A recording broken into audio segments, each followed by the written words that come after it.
Friends, at midnight, a young man encountered two young women. Then he joked with them about tickling. And what happened next? It will absolutely shock you. So stay with the video till the end, because things are going to get very interesting ahead. It was already past midnight, 2:15 a.m. On a dark, rocky road, Jack Riley, a 26-year-old humorous yet troubled musician, was driving his old Ford Mustang. He was returning home after a small gig. Just like his life, his car often betrayed him, and tonight it did again. The engine made a strange sound and the car rolled to a stop by the roadside. Jack slammed his fist on the steering wheel in frustration. At that very moment, his headlights caught something. A little off the road, an old, large van was broken down, and two young women were standing next to it. Jack cautiously switched on his flashlight and walked toward them. They were Chloe, 23, tall and artistic-looking, her eyes filled with worry, and Maddie, 22, with a faint smile but a strange urgency in her voice. Chloe anxiously asked, "Are you a mechanic? Our van broke down last night." Jack, hiding his own troubles behind a confident smile, replied, "I'm a broken musician, but broken cars are my best friends. Maybe I can help." Jack opened the van's hood. It was pitch black inside, and he didn't want to ruin his jacket. He joked, "Wow, looks like someone hit a ghost inside this engine." Maddie laughed. "No ghost, but we think the fuel line broke. We're really tired and we're on our way to our grandma's house." Jack noticed a hint of sadness in Chloe's eyes. He asked seriously, "Is everything okay?" Chloe softly replied, "Yeah, just Grandma is sick, and we needed to get there quickly." Jack's emotional side awakened. He couldn't leave them stranded. He scratched his head. "All right, I can't fix your car, but I can give you a lift to the town 10 miles ahead. You can get a taxi from there."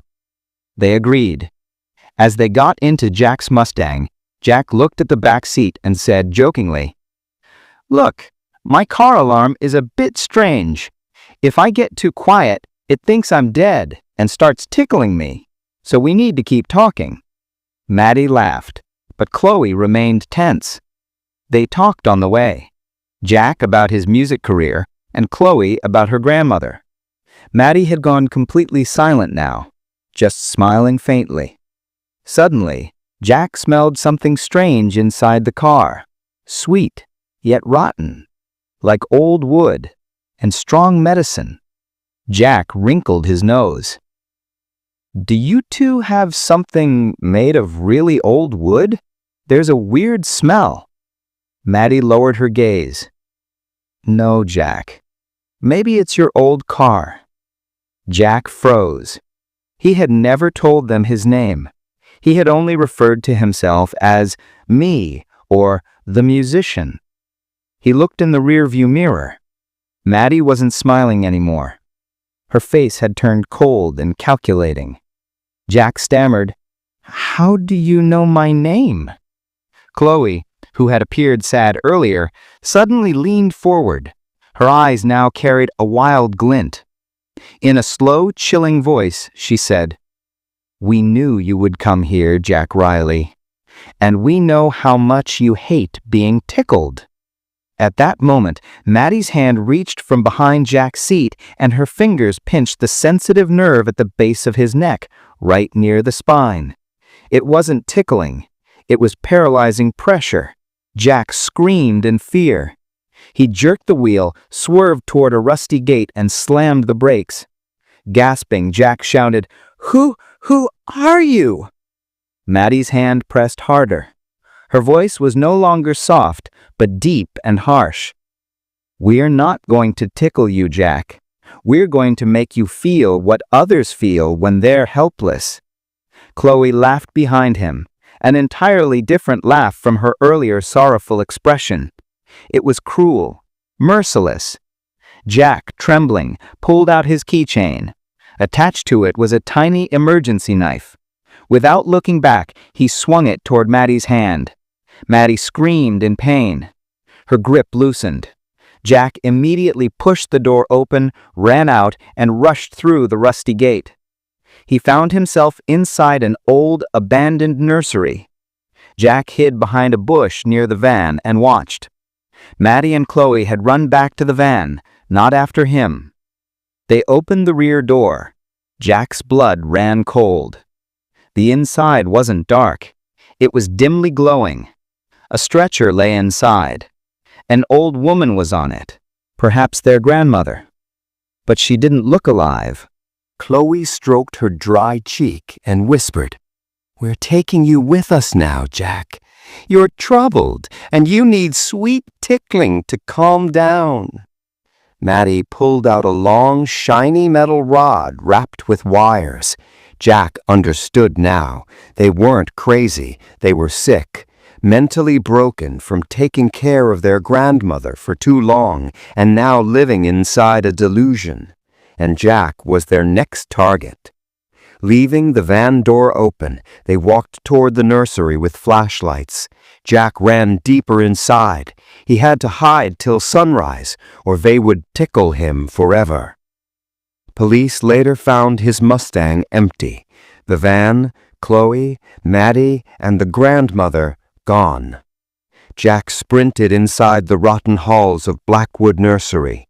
The air smelled of old medicine, dust, and salty soil. He knew they weren't trained hunters, but they were delusional and dangerous. From the hallway, he heard Maddie's cold voice. "Maddie. Chloe, he's here somewhere. He must pay for his joke. Grandma needs him to stay calm." Chloe, shouting excitedly, "Yes, we'll tickle him to death." Flashlight beams danced along the corridor walls. Jack felt trapped. He closed his eyes and prayed. Suddenly, he heard a small rustling sound in the corner of the room. When he opened his eyes, he saw a tiny shadow of a little girl, maybe 7 or 8 years old. Terrified eyes, trembling body. She placed a finger on her lips. "Shh!" She whispered. "Run. They're my mom and big sister. They're sick." Jack froze. Not their grandmother. Their mother and older sister. Everything made sense now. The little girl handed him an old rusty key. "Basement. There's a tunnel behind it." "You have to go." Jack took the key. He had to save the child, too. He rushed to the basement door, unlocked it, and started down. But Chloe grabbed him. Chloe laughing. "Got you! The joke isn't over yet, Jack!" She dragged him down the stairs with insane strength. Maddie appeared at the doorway, holding the electrified metal rod. Maddie, eyes filled with madness. "You don't take jokes seriously, Jack! Now you're going to get tickled until you're calm!" Jack knew he had no escape, so he tried one last thing. His biggest joke ever. Instead of screaming, he started laughing hysterically, so loud that tears rolled down his face. Jack laughing wildly. "Ha ha ha! You're going to tickle me? I've been tickle-proof since childhood. I play piano over graves at night. You two are just cute girls doing a silly prank." The laughter confused them. It didn't fit their delusional world. Maddie, confused. Why are you laughing? You're supposed to be scared."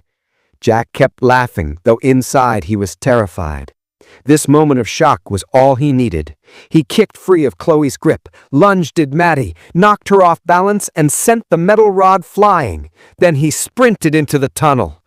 Crawling through dirt and rotten roots, he could hear them screaming behind him. Finally, he emerged into the forest behind the nursery. He ran until he reached the main road. As sunlight rose, he found a distant gas station and called the police. When the police arrived, everything was gone. The van, the girls, the little girl vanished. Only one thing remained. Written on the basement door in charcoal, "No one escapes the tickling, Jack, especially the jokers." Jack Riley survived, but his soul carried a deep scar forever. He never took that road again. And before this video ends, if you're new to the channel, please like the video and subscribe.